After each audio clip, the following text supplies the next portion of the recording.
मायावती की पार्टी पर अब उनके ही कोर वोटर भरोसा नहीं करते हुए नजर आते हैं। जिन दलितों, जिन आदिवासियों और जिन पिछड़े वर्गों को लेकर मायावती का ये कहना था कि ये पार्टी इनके विकास के लिए है, इस पार्टी का मकसद है कि हम इनकी समस्याओं को सुने, समझे, सदन में ले जाएं और उसके तहत निपटारा करें। लेकिन आज उत्तर प्रदेश के 10 विधानसभा सीटों पर उपचुनाव है और इस उपचुनाव में पहली बार बहुजन समाज पार्टी भी उतरने वाली है। लेकिन बड़ा सवाल यही है कि जो बीएसपी का कोर वोटर लोकसभा चुनाव के दौरान मायावती पर भरोसा नहीं जताया, बीएसपी को वोट नहीं किया, क्या उपचुनाव में बहुजन समाज पार्टी की वापसी होगी? लोकसभा चुनाव के परिणाम के बाद से मायावती की रणनीति में कई तरह के बदलाव सामने आए हैं। पहला बदलाव तो यही था कि बीएसपी पार्टी कभी भी उपचुनाव में खास तौर पर भाग नहीं लेती है, लेकिन इस बार के उपचुनाव में बीएसपी पार्टी ने भी ऐलान कर दिया है कि चुनाव लड़ती हुई नजर आएगी। दूसरी तरफ देखा जाए तो आकाश आनंद, ये वही आकाश आनंद है मायावती के भतीजे, जिन्होंने खुले तौर पर मायावती ने जिनको कह दिया था कि ये अपरिपक्व हैं, पार्टी चलाने में सक्षम नहीं है और तमाम पार्टी से जुड़े अधिकार मायावती ने छीन लिए, पार्टी से बाहर कर दिया। लेकिन लोकसभा चुनाव के बाद से ही आकाश आनंद की बहुजन समाज पार्टी में वापसी होती है। इसके साथ ही उत्तराधिकारी घोषित किए जाते हैं, नेशनल कोऑर्डिनेटर बनाए जाते हैं और तमाम और भी जिम्मेदारियां दी जाती हैं। वहीं दूसरी तरफ देखा जाए तो मायावती जिस तरीके से ट्विटर पर राजनीति करती हुई नजर आती थी, लोकसभा चुनाव के बाद से देखा गया कि लगातार देश से जुड़े तमाम अहम मुद्दे उन पर कहीं ना कहीं टिक्का टिप्पणी करते हुए नजर आती हैं, बयानबाजी करती हैं, जिससे उनको उम्मीद है कि शायद जो बीएसपी का कोर वोटर है, जो लोकसभा चुनाव के दौरान उनसे बिछड़ गया, पीछे छूट गया, जिन्होंने अपना पाला बदल लिया, वो एक बार फिर से जुड़ेगा। और तीसरी रणनीति ये कि मायावती ने लोकसभा चुनाव में किसी भी तरीके से गठबंधन से इनकार कर दिया, ना वो एनडीए में शामिल हुई, ना ही उन्होंने इंडिया गठबंधन का रुख किया। लेकिन हरियाणा में विधानसभा चुनाव है और हरियाणा में इनेलो के साथ उन्होंने गठबंधन कर लिया। मायावती ने अब जिस भी राज्यों में चुनाव है, विधानसभा चुनाव है, खासतौर पर बिहार, हरियाणा, महाराष्ट्र, दिल्ली, ये तमाम राज्य हैं जहां पर चुनाव होने हैं और बहुजन समाज पार्टी इसकी तैयारियों में जुट गई है। ऐसे में इस मुद्दे पर बातचीत करेंगे, हमारे साथ नाजमिन मौजूद हैं। नाजमिन, मेरा आपसे सवाल ये रहेगा कि मायावती की रणनीति में लोकसभा चुनाव के बाद से लगातार उलटफेर देखने को मिले हैं, बदलाव देखने को मिले हैं। क्या लगता है आपको कि अब कहीं ना कहीं मायावती का जो कोर वोटर था वो बीएसपी पर फिर से भरोसा जता पाएगा? देखिए, देश भर में कई ऐसे बड़े मुद्दे सामने आए जो कहीं ना कहीं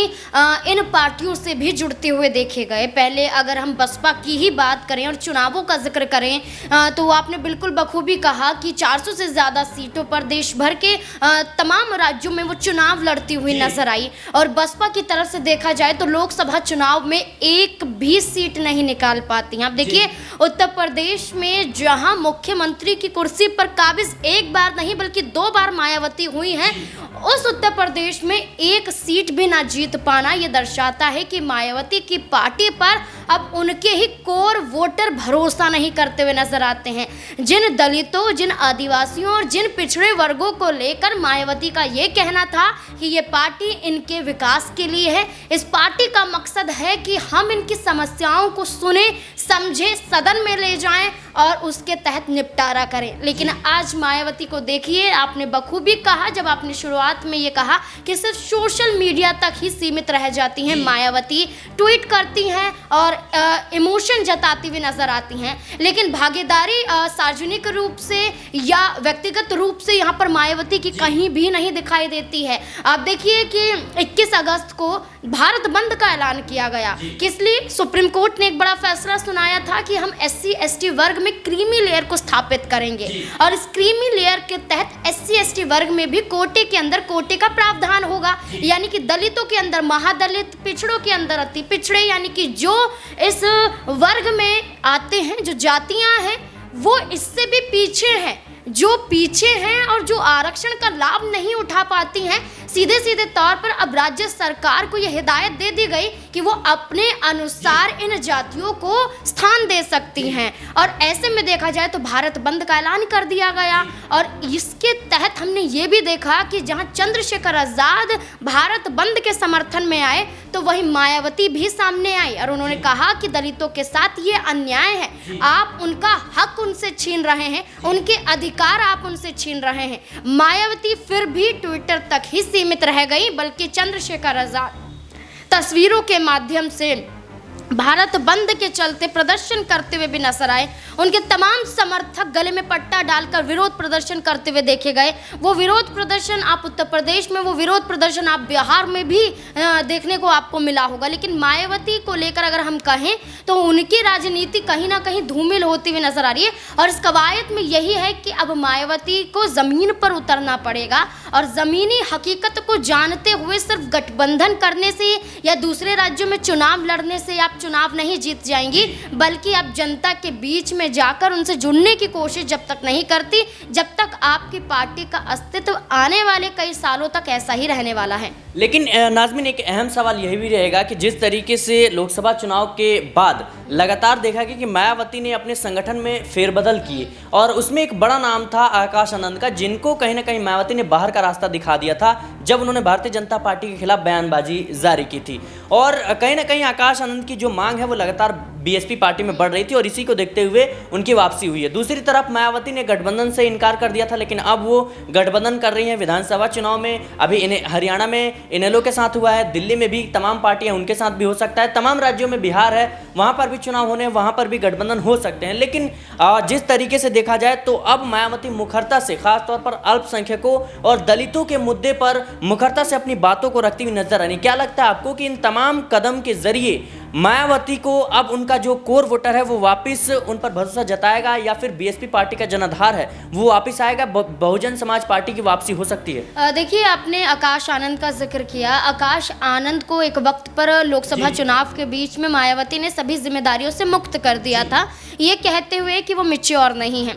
लेकिन लोकसभा चुनाव का परिणाम सामने आ जाता है तो मैच्योरिटी अपने आप आकाश आनंद में आ जाती है, जिम्मेदारियां वापस लौटा दी जाती हैं। लेकिन एक और जिम्मेदारी दी जाती है हरियाणा की। आप देखिए कि हरियाणा की जिम्मेदारी आकाश आनंद के कंधों पर है। गठबंधन मायावती ने किया, गठबंधन के तहत तस्वीरें सामने आई, अभय चौटाला, यहाँ पर आकाश आनंद और मायावती और पार्टी के कई दिग्गज चेहरों के साथ। और इसके साथ देखा जाए तो हरियाणा में 1 अक्टूबर को चुनाव भी है और इसी चुनाव को देखते हुए प्रचार प्रसार हरियाणा में जोरों से देखा जा रहा है। और जहां अभय चौटाला वहां आकाश आनंद, जहां आकाश आनंद वहां पर इंडियन नेशनल लोकदल के कई दिग्गज चेहरे। यानी कि अब मायावती ने हरियाणा की बागडोर आकाश आनंद को सौंप दी है। इसके तहत आप देख सकते हैं कि आकाश आनंद अब एक युवा चेहरे होने के साथ साथ पार्टी का भी दायित्व निभा रहे हैं। आकाश आनंद के आने से क्या लगता है बीएसपी को मजबूती मिलेगी? खासतौर पर युवा हैं, जिस तरीके से लगातार मुद्दों को उठाते हैं, क्या लगता है आपको? देखिए, मजबूती मिल रही है और यही मजबूती है कि एक युवा चेहरे,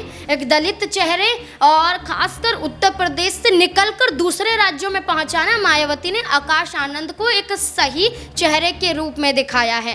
अब बसपा के जरिए आकाश आनंद यहाँ पर भागीदारी निभाते हुए नजर आ रहे हैं। हो सकता है कि मायावती इन उपचुनावों में कोई सीट उत्तर प्रदेश में भी देती हुई नजर आ जाए।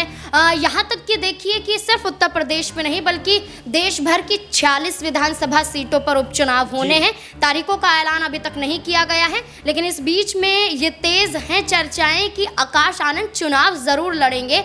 अब ये चुनाव लड़ने की कवायद में अभी तक सीट शेयरिंग को लेकर भी फैसला नहीं हुआ है। क्या हरियाणा में आकाश आनंद की क्या चुनावी एंट्री होती हुई नजर आएगी, या उत्तर प्रदेश के उपचुनावों में होगी, या 2027 के विधानसभा चुनावों में होगी? क्योंकि एक बार अब मायावती आकाश आनंद के जरिए अब राजनीति में सक्रिय होना चाहती हैं और अपने खोए हुए जनाधार को तलाशती हुई नजर आ रही हैं। जी बिल्कुल, मायावती उस खोए हुए जनाधार की तलाश में जरूर है। यही वो तलाश है जो मायावती को उपचुनाव तक खींच लाया, यही वो तलाश है जो मायावती को हरियाणा तक पहुंचाया, ये वही तलाश है जिसके चलते आकाश आनंद की वापसी हो गई। तमाम जो जद्दोजहद है वो मायावती इस वक्त करती हुई नजर आ रही हैं। इंतजार कीजिए, क्योंकि अभी देश के कई राज्यों में विधानसभा चुनाव है। मायावती पर सबकी निगाहें टिकी हुई है कि मायावती अब किस तरीके से रणनीति बनाती हैं, किस तरीके से वो खास तौर पर उत्तर प्रदेश से बाहर निकलकर बिहार, महाराष्ट्र, दिल्ली, हरियाणा, झारखंड, तमाम राज्य हैं जहां पर विधानसभा चुनाव होने हैं। इन चुनावों में मायावती किस तरीके से रणनीति जो है अपनी बनाती हैं और कैसे बहुजन समाज पार्टी की वापसी होती है, ये तमाम सवाल हैं जो भविष्य में इसके जवाब जानने काफी ज्यादा अहम हो जाएंगे। बहरहाल मायावती को लेकर आपकी क्या राय है हमें कमेंट बॉक्स में जरूर बताएं। देश और दुनिया की तमाम खबरों के लिए बने रहे नेक्स्ट 9 पॉलिटिकल बाइट के साथ।